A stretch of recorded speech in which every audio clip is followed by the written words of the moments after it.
बहुत समय पहले की बात है। एक गांव में एक लोहार और उसका बेटा रहते थे। एक दिन बेटे ने अपने पिता से कहा, पिताजी, मेरे लिए एक बहुत तेज धार वाली छुरी बना दो। पिता ने पूछा, बेटे, तुम्हें छुरी क्यों चाहिए? बेटे ने टालमटोल करते हुए कहा, बस मुझे छुरी चाहिए। बेटे के बार बार कहने पर पिता ने लोहे की एक छुरी बना दी। छुरी हाथ में आते ही बेटा मानो शेर बन गया।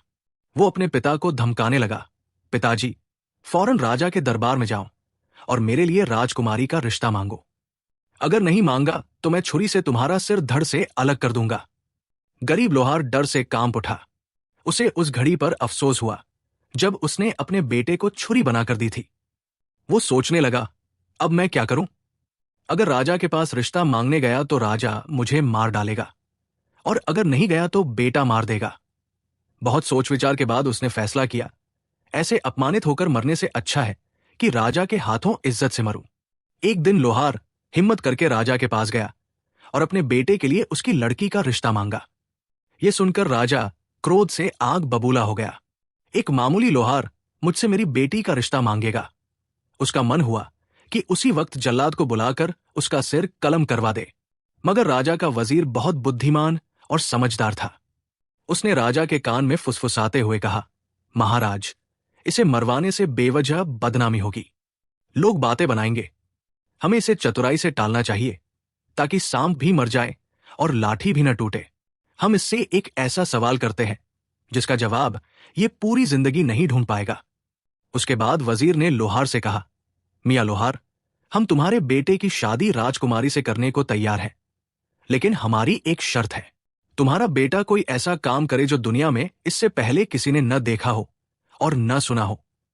शर्त सुनकर लोहार वापस चल पड़ा। जिंदा लौटने पर उसने भगवान का शुक्र अदा किया। घर आकर उसने अपने बेटे को यह बात बताई। दोनों बाप बेटे ने गांव को अलविदा कहा और इस शर्त को पूरा करने के लिए निकल पड़े। चलते चलते वे एक घने जंगल में पहुंचे। उन्होंने देखा कि एक सरसों के पेड़ की छाव में एक आदमी बैठा है। जमीन पर चारों ओर सरसों के पीले पीले फूल बिखरे हैं। आदमी ने अपनी टांग चूल्हे में डाल रखी है और उसके पैर से आग के शोले निकल रहे हैं। चूल्हे पर खौलते हुए तेल की कड़ाही रखी है और वो पकोड़े तलतल कर खा रहा है। लोहार और उसके बेटे ने जब ये अजीब नजारा देखा तो दिल ही दिल में सोचने लगे, ये काम तो राजा ने न कहीं देखा होगा और न सुना होगा। चलो यही सीखते हैं। लोहार उस आदमी से बोला, अल्लाह के बंदे, मेरे बेटे को भी अपना शिष्य बना लो और इसे भी इस तरह पकोड़े तलना सिखा दो। वो बोला, मियां, आगे चले जाओ। आगे मेरा गुरु बैठा हुआ है। वो तुम्हारे बेटे को रख ले तो रख ले, मुझे शिष्य बनाने की इजाजत नहीं है। ये सुनकर बाप बेटा दोनों आगे बढ़ गए। वे चलते चले जा रहे थे, चलते चले जा रहे थे। आगे क्या देखते हैं कि बरगद के पेड़ की छाव में एक आदमी बैठा है। जमीन पर चारों तरफ बरगद का फल बिखरा हुआ है। उसने चूल्हे में अपनी एक टांग डाल रखी है और उसकी एड़ी से आग के शोले निकल रहे हैं। चूल्हे पर खौलते हुए तेल की कड़ाही रखी है और वह जलेबियां तलतल कर खा रहा है। लोहार और उसके बेटे ने जब यह नजारा देखा तो मन ही मन में कहने लगे, अरे, ये काम तो पिछले काम से भी मुश्किल है। ये तो राजा ने न कहीं देखा होगा और न ही सुना होगा। चलो यही सीखते हैं। लोहार उस आदमी से बोला, अल्लाह के बंदे, मेरे बेटे को भी अपना शिष्य बना लो, इसे भी इस तरह जलेबियां तलना सिखा दो। वो बोला, मियां, आगे चले जाओ। आगे मेरा गुरु बैठा हुआ है। वो तुम्हारे बेटे को रख ले तो रख ले, मुझे शिष्य बनाने की इजाजत नहीं है। ये सुनकर दोनों बाप बेटा आगे रवाना हुए। वे चलते चले जा रहे थे, चलते चले जा रहे थे। आगे क्या देखते हैं कि बेरी के घने पेड़ के नीचे एक आदमी बैठा है। जमीन पर चारों तरफ मीठे मीठे लाल सुर्ख बेर बिखरे हुए पड़े हैं। उसने चूल्हे में अपनी एक टांग डाल रखी है और पैर के अंगूठे से आग के शोले निकल रहे हैं। चूल्हे में गन्ने के रस से भरी कड़ाही रखी है और वो गुड़ बना बनाकर खा रहा है। लोहार और उसके बेटे ने जब ये अजीब नजारा देखा तो मन ही मन में कहने लगे, अरे, ये काम तो पिछले काम से भी मुश्किल है। ये तो राजा ने न कहीं देखा होगा और न सुना होगा। चलो यही सीख लेते हैं। लोहार उस आदमी से कहने लगा, अल्लाह के बंदे, मेरे बेटे को भी अपना शिष्य बना लो, इसे भी इस तरह गुड़ बनाना सिखा दो। वो बोला, ठीक है, मैं तेरे बेटे को अपना शिष्य बना लेता हूं, इसे अपने पास रख लेता हूं। ये लो चाबियां।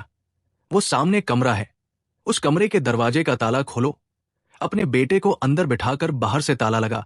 दो लोहार ने उस आदमी के कहे अनुसार ही किया। जब बेटे को कमरे में बंद करके जाने लगा तो आदमी ने उससे चाबियां वापस ले ली और कहा, अब 1 साल के बाद वापस आना। लोहार अपने घर लौट गया। उधर लड़का कमरे में भूखा प्यासा बैठा था, इंतजार कर रहा था कि कोई आए और उसे बाहर निकाले। लेकिन पूरा दिन गुजर गया और कोई ना आया।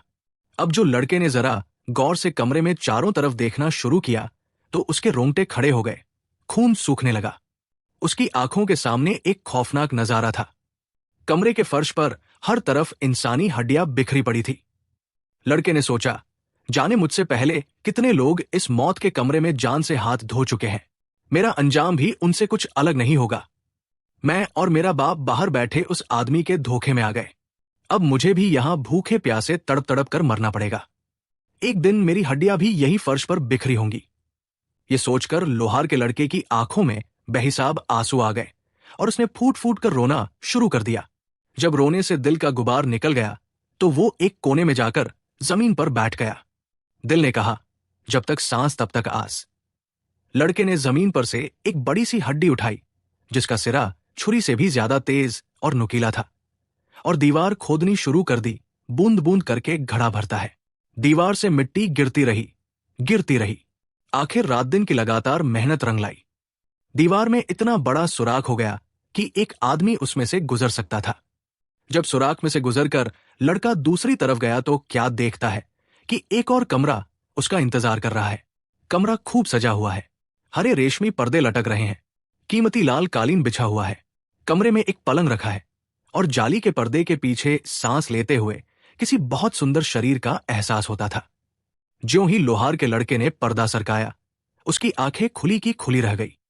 क्या देखता है कि एक सुंदर लड़की बिस्तर पर लेटी सो रही है। उसकी जवानी की नींद रेशमी मुलायम पलके गुलाबी गालों पर है। सांस लेने से उसका शरीर लगातार हरकत में है। करवट के कारण लंबे लंबे काले बाल शरीर से लिपटे हुए हैं। लड़का कुछ देर टकटकी लगाए उसे देखता रहा। इसी दौरान अचानक लड़की की आंख खुल गई। अपने कमरे में एक अनजान नौजवान को देखकर पहले तो वो घबराई, उधर लड़का भी डर गया कि भगवान जाने क्या मुसीबत है। थोड़ी देर बाद दोनों कुछ शांत हुए तो लड़की ने कहा, डरने की कोई बात नहीं, आजा मेरे पास आजा। यहां बिस्तर पर बैठ जा और बता कि तू कौन है और यहां कैसे पहुंचा।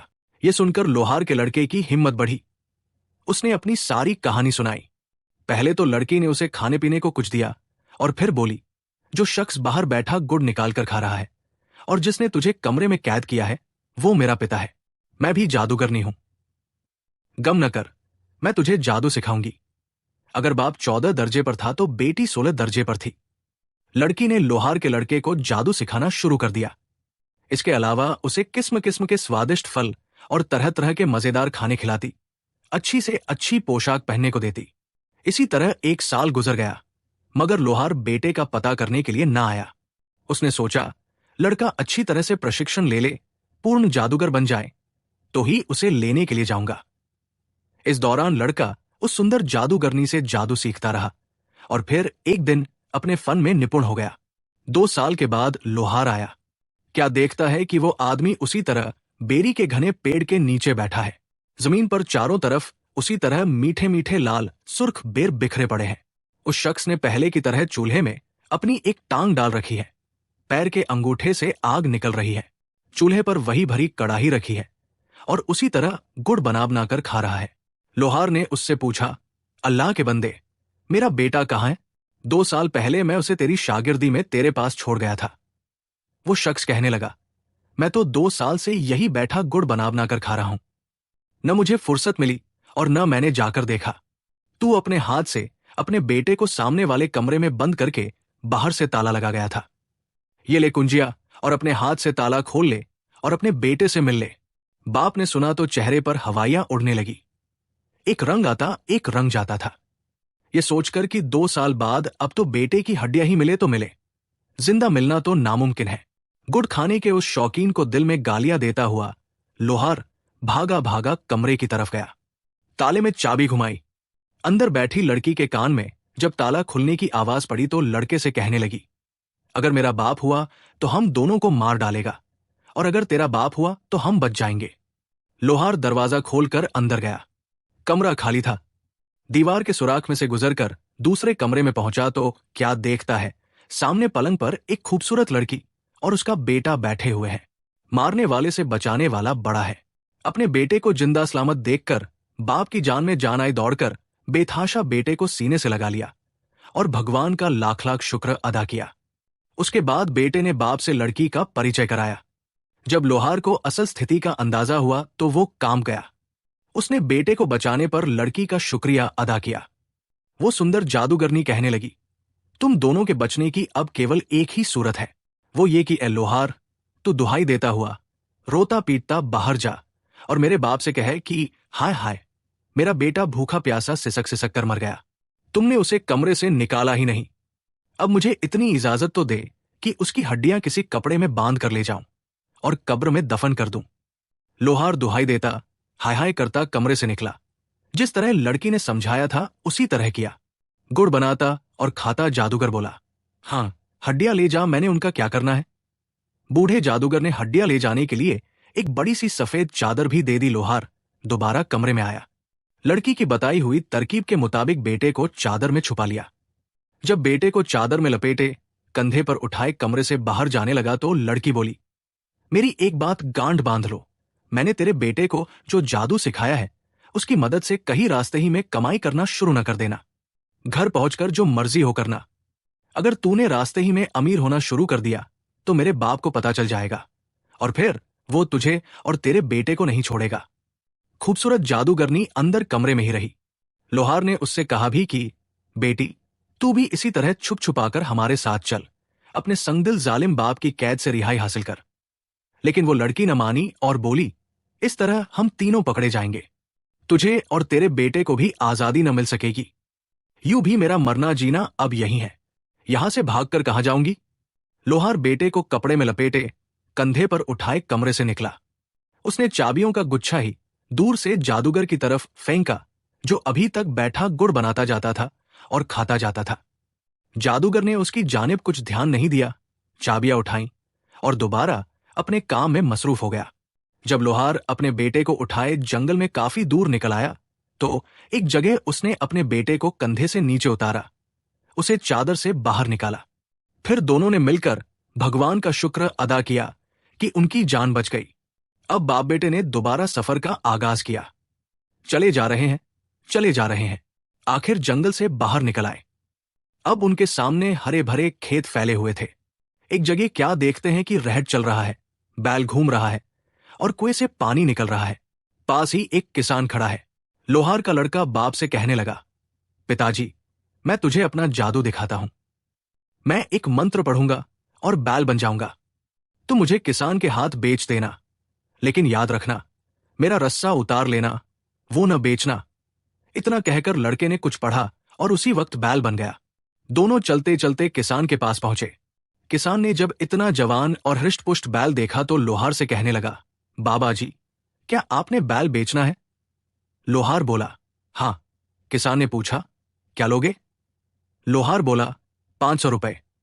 किसान को सोच में डूबे देखकर लोहार कहने लगा, मेरा बैल बहुत अच्छा है, तू इसे अपने रहट के साथ जोड़कर देख ले, अगर दिल संतुष्ट हो जाए तो तब खरीद लेना। किसान ने बैल रहट से जोड़ा। बैल खूब पानी निकालने लगा, उसके पहले वाले बैल से भी ज्यादा। किसान खुश होकर बैल खरीदने पर राजी हो गया। लोहार कहने लगा, लेकिन मैंने बैल के साथ रस्सा नहीं देना। किसान बोला, कोई बात नहीं, तुम अपना रस्सा उतार लो, मैं खुद ही नया रस्सा डाल लूंगा। किसान ने 500 रुपए कीमत अदा कर दी और बैल खरीद लिया। जब लोहार काफी दूर चला गया तो बैल ने अचानक रुख मोड़ा और भाग खड़ा हुआ। सीधा लोहार के पास पहुंचा और वहां जाकर फिर लड़का बन गया। किसान बेचारा डंडा पकड़े हांफता कांपता दौड़ा दौड़ा पीछे आया और लोहार से पूछने लगा, बाबा, तुमने मेरा बैल तो नहीं देखा? लोहार बोला, बैल तो अभी अभी मैं तेरे हवाले करके आया हूं, अब वो किधर है मुझे क्या पता। बेचारे किसान के वहम और गुमान में भी नहीं आ सकता था कि लोहार के साथ जो लड़का जा रहा है वही असल में उसका भागा हुआ बैल है। किसान हैरान परेशान लौट गया। लोहार और उसके बेटे ने जादूगर की बेटी की नसीहत पर अमल नहीं किया और रास्ते ही में जादू की मदद से कमाई करना शुरू कर दी। अब उन्हें उसका खामियाजा भुगतना पड़ा। बूढ़े जालिम जादूगर को पता चल गया कि लोहार का लड़का जिंदा सलामत है और मेरी कैद से फरार हो चुका है। मेरी अपनी बेटी ने उसे जादू का इल्म सिखा दिया है और एक पूर्ण महान जादूगर बना दिया है। वाकई घर का भेदी लंका ढाए। जालिम जादूगर ने जादू के जोर से एक बूढ़े फकीर का रूप धरा और उनसे पहले ही आगे रास्ते पर आकर बैठ गया। लोहार के लड़के को चूंकि बड़ी कामयाबी मिली थी, इसलिए उसने फिर दोबारा रूप बदलने के बारे में सोचा।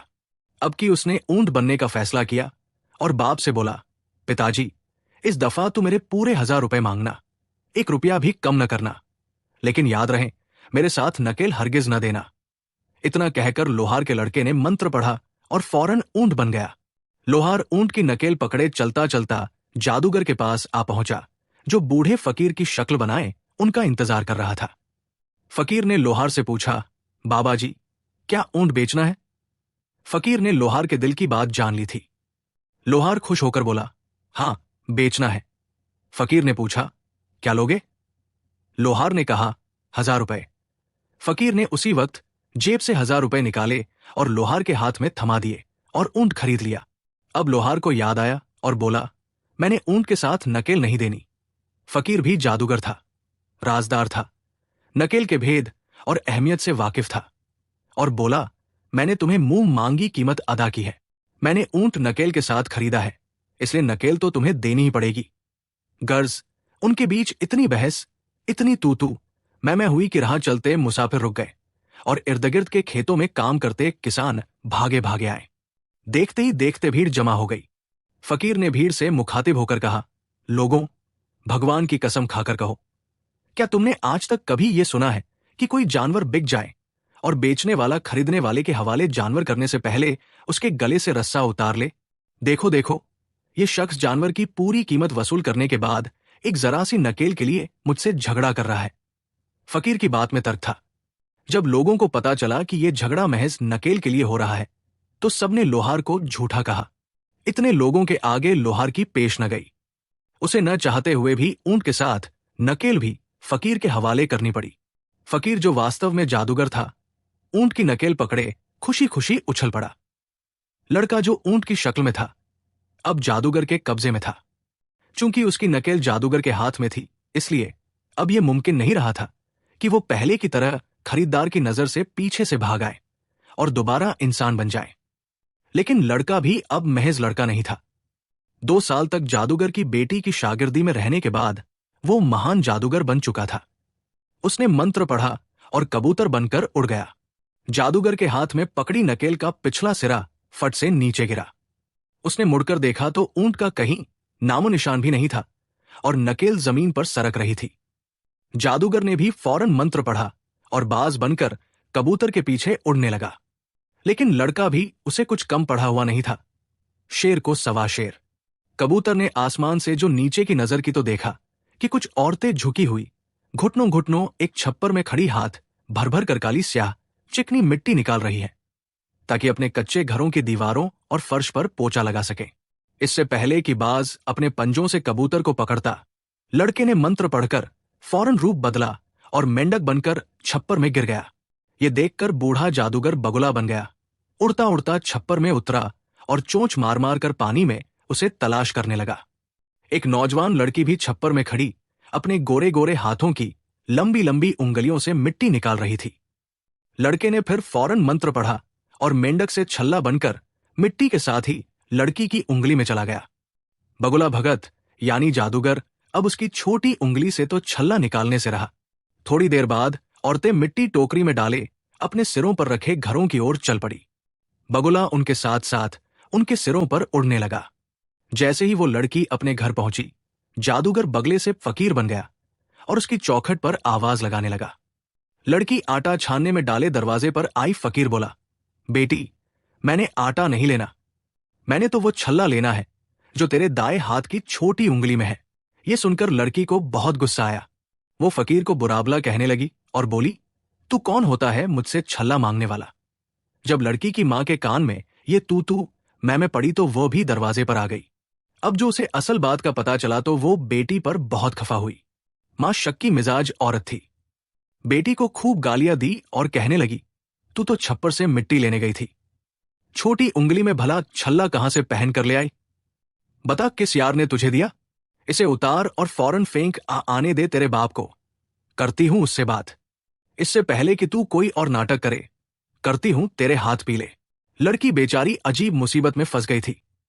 उसने घबराकर अपनी छोटी उंगली से छल्ला उतारकर फेंक दिया। फकीर इसी इंतजार में आंखें गड़ाए खड़ा था। उसने छल्ला पकड़ने के लिए हाथ बढ़ाया। लड़का फौरन छल्ले से फिर कबूतर बन गया और उड़ गया। जादूगर फकीर से दोबारा बाज बनकर उसके पीछे उड़ने लगा। आखिर राजा का महल आ गया। दोनों उसके ऊपर उड़ने लगे। उस वक्त राजा कचहरी लगाए बैठा था। इससे पहले कि बाज पकड़ता, लड़का उड़ते उड़ते कबूतर से सोने का तार बन गया और राजा के ताज के अंदर गिर गया कि यहां से तो बाज मुझे नहीं निकाल सकेगा। जादूगर बाज से दोबारा फकीर बन गया। वो राजा के सामने आया और ऊंची आवाज में बोला। राजा बोला, मांग। क्या मांगता है? फकीर ने कहा, महाराज, तेरे ताज के अंदर जो सोने का तार है वो मुझे दे दे। ये सुनकर राजा को बहुत हैरत हुई। वो सोचने लगा कि मेरे ताज में सोने का तार कहां से आ गया। उसने एक हाथ ऊपर उठाया कि ताज में डालकर जरा देखे तो सही। लड़का सोने के तार से तस्बीह बनकर राजा के हाथ में आ गया। राजा ने ताज में से ज्यों ही तस्बीह निकाली, तस्बीह के सारे मन के टूटकर नीचे फर्श पर गिर गए और बिखर गए। फकीर फौरन मुर्ग बनकर उन्हें चुगने के लिए आगे बढ़ा। लड़के ने फौरन मंत्र पढ़ा और देखते ही देखते मनकों से बिल्ली बनकर मुर्गे को मार डाला। राजा हैरान परेशान सन्न था। ऐसा अचंभा उसे जिंदगी में पहले कभी नहीं हुआ था। उधर लड़का जादूगर को मारने के बाद दोबारा अपने असली रूप में आ गया और आगे बढ़कर राजा के सामने आदाब बजा लाया। राजा, जो अभी तक हैरत में डूबा हुआ था, मुश्किल से बोला, ये सब क्या माजरा है? उसकी आवाज कहीं बहुत दूर से आती महसूस हो रही थी। लड़के ने कहा, महाराज, बताइए, ये काम आपने आज तक कभी भी देखा या सुना? राजा हैरत से मुंह में उंगलियां दबाए बोला, नहीं, कभी नहीं। इस पर लड़के ने कहा, महाराज, अब अपना वादा याद कीजिए जो आपने मेरे बाप से किया था। मैं उसी लोहार का लड़का हूं। मैंने भरी कचहरी में इतने लोगों के सामने आपकी शर्त पूरी कर दी है। अब आप अपना वादा पूरा कीजिए, मुझे राजकुमारी का रिश्ता दीजिए। राजा के लिए अब कोई रास्ता नहीं रहा था। उसे मजबूरन हाँ करना पड़ी और बेटी का रिश्ता देना पड़ा। कुछ दिन बाद लोहार अपने लड़के के सिर पर सहरा सजाए, घोड़ी पर बिठाए, बारात लेकर राजा के महल में आ गया। धूमधाम से शादी हुई। लोहार का लड़का राजा का दामाद बन गया। चूंकि राजा का कोई बेटा नहीं था, इसलिए उसने उसे ही अपना उत्तराधिकारी बना लिया। कुछ सालों बाद जब राजा मर गया तो लोहार का लड़का सिंहासन पर बैठा और निहायत शान शौकत से हुकूमत करने लगा।